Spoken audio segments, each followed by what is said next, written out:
Institución de la religión cristiana. Por Juan Calvino. Libro tercero. Capítulo 16. Refutación de las calumnias con que los papistas procuran hacer odiosa esta doctrina. Calumnias contra la doctrina de la justificación por la fe.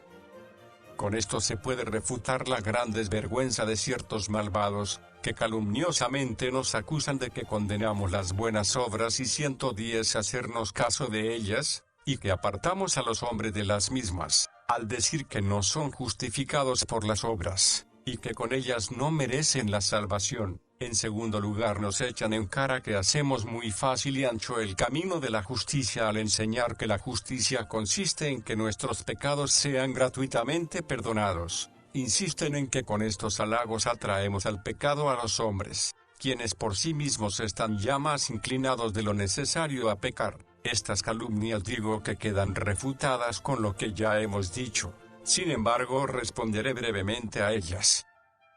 Lejos de abolir las buenas obras, la justificación gratuita las hace posibles y necesarias. Nos acusan de que por la justificación de la fe son destruidas las buenas obras. No me detendré a exponer quiénes son estas personas tan celosas de las buenas obras que de esta manera nos denigran. Dejémosles que nos injurien impunemente con la misma licencia con que infestan el mundo con su manera de vivir.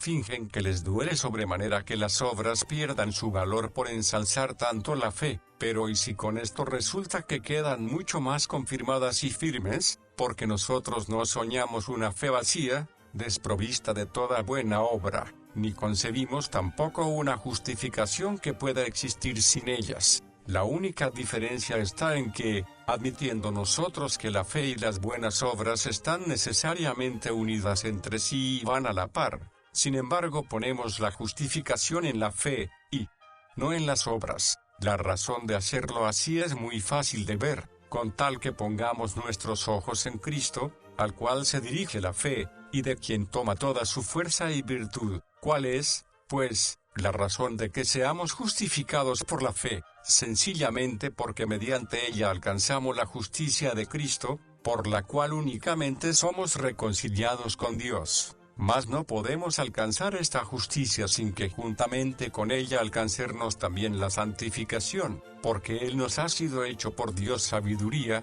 justificación, santificación y redención. Primera de Corintios 1:30. Por lo tanto, Cristo no justifica a nadie sin que a la vez lo santifique, porque estas gracias van siempre unidas, y no se pueden separar ni dividir, de tal manera que a quienes Él ilumina con su sabiduría, los redime, a los que redime, los justifica, y a los que justifica, los santifica. Mas como nuestra discusión versa solamente acerca de la justificación y la santificación, detengámonos en ellas, y si bien distinguimos entre ellas, sin embargo Cristo contiene en sí a ambas indivisiblemente. Queremos, pues, alcanzar justicia en Cristo, debemos primeramente poseer a Cristo, mas no lo podemos poseer sin ser hechos partícipes de su santificación, porque Él no puede ser dividido en trozos. Así pues, como quiera que el Señor jamás nos concede gozar de estos beneficios y mercedes sino dándose a sí mismo,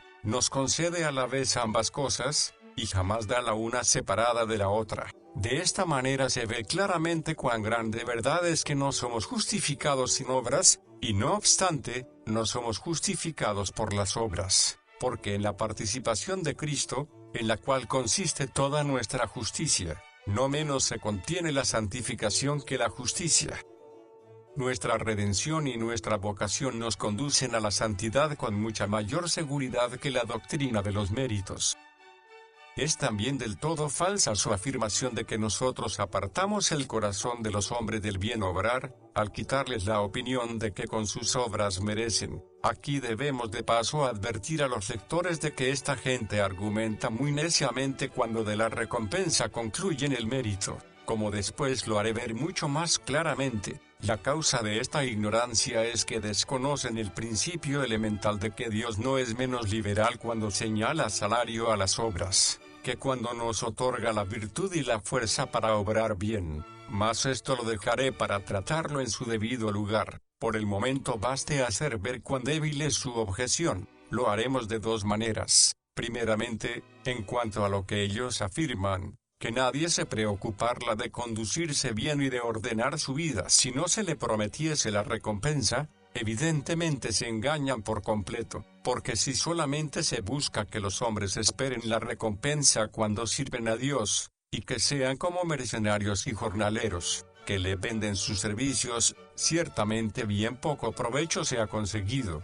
El Señor quiere ser servido y amado gratuitamente y sin interés. Aprueba a aquel servidor que, al ser privado de toda esperanza de salario, sin embargo no deja de servirle. Además, si es necesario incitar a los hombres a que obren bien, ciertamente no hay ningún estímulo mejor que mostrarles y poner delante el fin de su redención y vocación. Así lo hace la palabra de Dios, cuando enseña que es una ingratitud sobremanera impía que el hombre por su parte no ame a aquel que le amó primero. 1 Juan 4, 10. 19. Cuando enseña que nuestras conciencias están limpias de obras muertas para que sirvamos al Dios vivo. Hebreos 9, 14. Que es un horrendo sacrilegio que después de haber sido una vez purificados, al contaminarnos con nuevas faltas profanemos aquella sagrada sangre.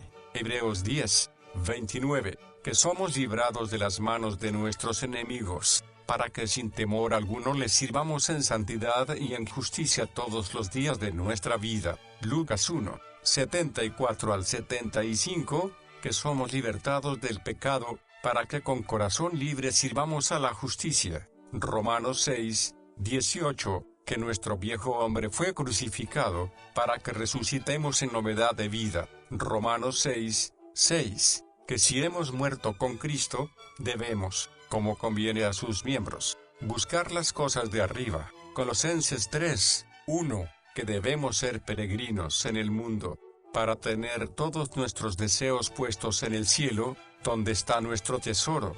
Hebreos 11, 13 al 14, que la gracia de Dios se ha manifestado para salvación a todos los hombres, enseñándonos que, renunciando a la impiedad y a los deseos mundanos, vivamos en este siglo sobria, justa y piadosamente, aguardando la esperanza bienaventurada y la manifestación gloriosa de nuestro gran Dios y Salvador Jesucristo. Tito 2, 11 al 13, que no nos ha puesto Dios para ira, sino para alcanzar salvación por medio de nuestro Señor Jesucristo. Primera Tesalonicenses 5, 9, que somos templos del Espíritu Santo. Primera de Corintios 3, 16, Segunda de Corintios 6, 16, Efesios 2, 21, los cuales no es lícito profanar, que no somos tinieblas, sino luz en el Señor, y por eso debemos caminar como hijos de la luz. Efesios 5, 8, Primera Tesalonicenses 5, 4, que no nos ha llamado Dios a inmundicia, sino a santificación. Primera Tesalonicenses 4, 7, que la voluntad de Dios es nuestra santificación, para que nos abstengamos de todo deseo perverso. Primera Tesalonicenses 4, 3 al 4, que puesto que nuestra vocación es santa, segunda a Timoteo 1, 9, no podemos vivir conforme a ella sino con pureza de vida. Primera de Pedro 1, 15, que hemos sido liberados del pecado para ser siervos de la justicia. Romanos 6, 18. Puede haber un argumento más vivo y más eficaz para incitarnos a la caridad que el empleado por San Juan al decirnos que nos amemos los unos a los otros como Dios nos ha amado. 1 Juan 4, 11, que en esto se diferencian los hijos de Dios de los hijos del diablo, los hijos de la luz de los hijos de las tinieblas, en que permanecen en el amor. 1 Juan 3, 10, e igualmente la razón que aduce San Pablo, que si estamos unidos a Cristo somos miembros de un mismo cuerpo. Primera de Corintios 6, 15.17, 12, 21, y, por tanto, que deben ayudarse mutuamente poniendo cada uno de su parte lo que pueda. ¿Cómo podríamos ser exhortados a la santidad más eficazmente que con lo que dice San Juan? Todo aquel que tiene esta esperanza en él, se purifica a sí mismo, así como él es puro. 1 Juan 3, 3, y lo que dice San Pablo, puesto que tenemos tales promesas, limpiémonos de toda contaminación de carne y de espíritu. Segunda de Corintios 7, 1. E igualmente cuando oímos que Cristo se propone a sí mismo como ejemplo para que sigamos sus huellas. El sentimiento de la misericordia y de la gloria de Dios promueve las buenas obras. He querido aducir brevemente estos testimonios de la Escritura a modo de muestra, porque si quisiera reunir todos los que hay semejantes a estos, sería menester hacer un enorme volumen. Los apóstoles están llenos de exhortaciones, amonestaciones y reprensiones para instruir al hombre de Dios en todas las buenas obras, y esto lo hacen sin mencionar el mérito para nada, más bien al revés. Sus principales exhortaciones las deducen de que nuestra salvación no consiste en mérito alguno nuestro, sino en la sola misericordia de Dios, como cuando San Pablo, después de haber enseñado en toda su carta que no tenemos esperanza alguna de vida más que en la sola justicia de Cristo, al llegar a las exhortaciones funda toda su doctrina sobre aquella misma misericordia que habla predicado. Romanos 12, 1. En verdad, esta sola causa debería ser suficiente para que Dios fuese glorificado por nosotros, pero si hay algunos que no se sienten tan movidos por el celo de la gloria de Dios, el recuerdo de sus beneficios es más que suficiente para incitar a estos tales a obrar bien. Pero estos fariseos, porque ensalzando los méritos sacan del pueblo como por fuerza algunas obras serviles, nos acusan falsamente de que no tenemos medio alguno para exhortar al pueblo a obrar bien porque no seguimos su camino, como si Dios se alegrara mucho de tales servicios forzados, cuando precisamente declara que ama al que da con alegría y prohíbe que se le dé cosa alguna con tristeza o por necesidad. Segunda de Corintios 9, 7. Lugar e importancia de la remuneración en la Escritura. Y no digo esto como si yo desechara ese modo de exhortar, del cual la Escritura se sirve muchas veces, a fin de no omitir medio alguno con que poder animarnos. Ella, en efecto, nos recuerda la recompensa que Dios dará a cada uno según sus obras. Romanos 2, 6. Lo que niego es que no haya otro medio, o que éste sea el principal. Además, no concedo que se deba comenzar por él. Asimismo sostengo que esto no sirve para ensalzar los méritos como nuestros adversarios lo hacen, según veremos después. Finalmente afirmo que esto no sirve de nada, si no se establece primero la doctrina de que somos justificados exclusivamente por el mérito de Cristo, mérito que alcanzamos por la fe, y no mediante los méritos de nuestras obras. La causa de esto es que nadie puede estar dispuesto a vivir santamente, si primero no se hubiese impregnado de esta doctrina, lo cual da a entender admirablemente el profeta cuando habla de esta manera con Dios: en ti hay perdón, para que seas reverenciado. Salmos 130, 4. Con esto demuestra que los hombres no tienen reverencia alguna a Dios, sino después de conocer su misericordia, sobre la cual aquella se funda y establece. Y esto debe advertirse cuidadosamente para que veamos que no solo la confianza en la misericordia de Dios es el principio del debido servicio a Él, sino que incluso el temor de Dios, el cual los papistas quieren que sea meritorio de la salvación, no puede ser conseguido por mérito, ya que se funda sobre el perdón y la remisión de los pecados. Lejos de incitar al pecado, el perdón gratuito por el precio de la sangre de Cristo es la fuente de las buenas obras.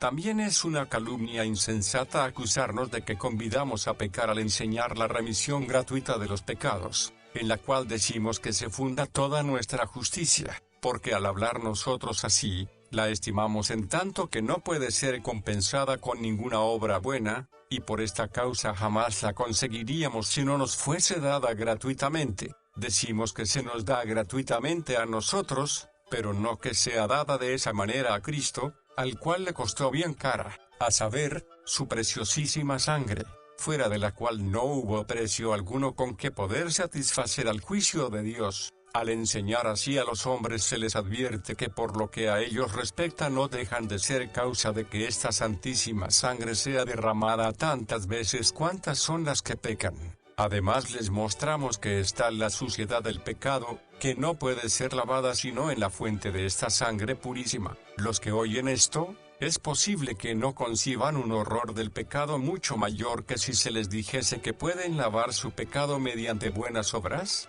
Si les queda algún temor de Dios, no sentirán horror de volver a revolcarse en el cieno del pecado después de haber sido ya una vez purificados, con lo cual, en cuanto de ellos depende, revuelven y enturbian esta fuente cristalina. He lavado mis pies, dice el alma fiel en Salomón, como los he de ensuciar. Cantar de los Cantares 5:3. Se ve ahora claro si somos nosotros o ellos quienes envilecen la remisión de los pecados y hacen menos caso de la dignidad de la justicia.